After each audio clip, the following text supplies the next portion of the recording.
Hallo, heute zeige ich Ihnen, wie Sie den Look und die Hintergrundmusik von Ihrem Projekt in Senector Stage anpassen können. Dazu gehen Sie auf den Punkt Projekt anpassen in der Werkzeugleiste. In diesem Fenster finden Sie verschiedene Optionen.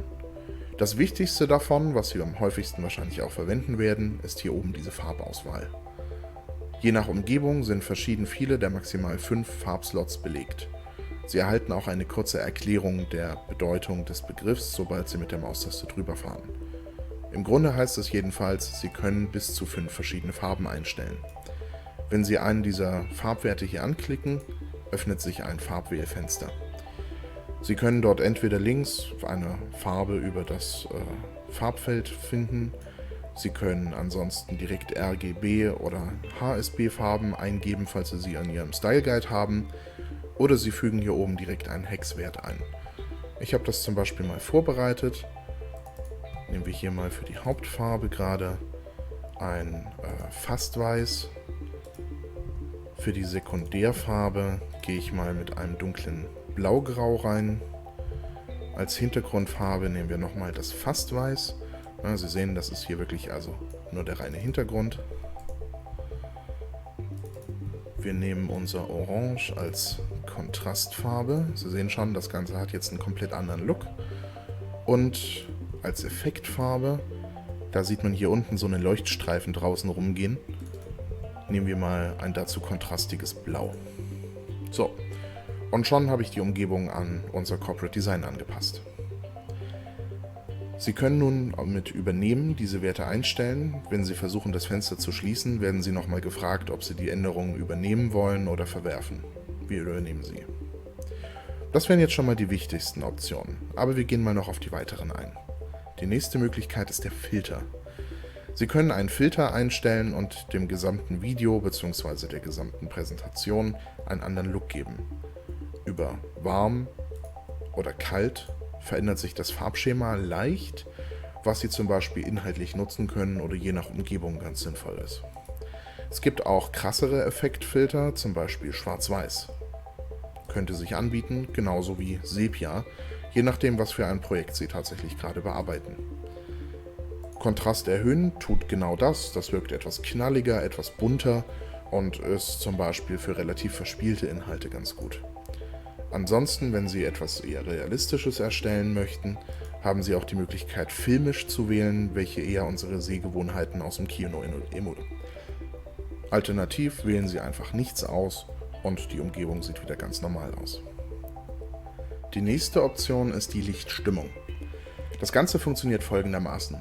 Die 3D-Umgebung wird quasi durch eine Art 360-Grad-Foto ringsrum bestimmt, was die Beleuchtung angeht. Das heißt also, wenn sich in diesem Foto irgendwo ein heller Lichtpunkt befindet, zum Beispiel die Sonne aus einem 360-Grad-Foto, dann wird auch aus dieser Richtung beleuchtet und das Ganze hat einen entsprechenden farblichen Touch der Umgebung. Dafür haben Sie hier verschiedene Stimmungen zur Auswahl. Probieren Sie es einfach mal durch. Die Namen sind schon relativ treffend. Es gibt zum Beispiel verschiedene, die eher ein Aussehen im Freien emulieren, eher einen Innenraum, hier jetzt beleuchtet durch eine gelbliche Glühbirne, oder eine gewisse Tageszeit emulieren. Das ist hier gerade Mittag, Tageszeit Nacht, ergibt natürlich hier in dieser Innenszene mit der hellen Außenbeleuchtung wenig Sinn. Probieren wir hier zum Beispiel mal Innenraum Tageslicht. Oder ansonsten, und das ist glaube ich der Standard, Innenraum Studio. Sie können die Rotation dieser Beleuchtung anpassen. Sie sehen hier schon, wenn ich diesen Regler verschiebe, dass sich da eine Art virtueller Lichtpunkt im Kreis dreht. Das ist ganz gut, wenn Sie gerade auch frei animieren möchten und zum Beispiel Ihr Objekt aus einer bestimmten Richtung beleuchten wollen. Die nächste Option ist die Intensität der Umgebungsverdeckung. Umgebungsverdeckung ist ein Effekt, der dann zu sehen ist, wenn es irgendwo Ecken gibt. Die werden dann etwas abgedunkelt, weil das auch natürlicher ist. Hier können Sie einstellen, wie intensiv dieser Effekt auftreten soll. Ich kann ja mal ganz kurz ins Extrem gehen, da sehen Sie hier, wie hart die Schatten bluten. Das ist jetzt bei einer realistischen Darstellung nicht ganz sinnvoll. Da würde ich immer empfehlen, irgendwo hier um das linke Drittel rumzubleiben. Aber wenn Sie mit abstrakten Objekten arbeiten, zum Beispiel einfach nur weißen Würfeln in einer weißen Umgebung oder sowas, dann kann das einen schönen visuellen Touch geben. Die letzten visuellen Optionen sind die Farbblendenfarben. Sie können im fortgeschrittenen Modus anstatt eines Kameraflugs auch einstellen, dass ein Kamerawechsel durch eine Farbblende realisiert wird. Standardmäßig ist das schwarz, weil Schwarzblenden auch typischerweise für den Orts- oder Zeitwechsel im Filmschnitt verwendet werden.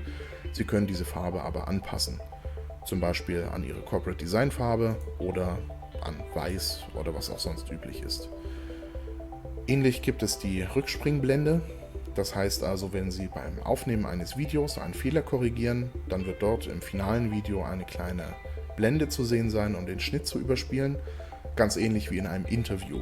Dort wird ja auch immer eine kleine Weißblende eingesetzt, um diese Schnitte zu kaschieren. Wenn Sie keine Weißblende an der Stelle möchten, können Sie auch hier gerne alternativ eine andere Farbe wählen. So viel zu den visuellen Einstellungen. Zusätzlich haben Sie noch den Tab Sound. Dort können Sie eine Hintergrundmusik für Ihr Projekt wählen.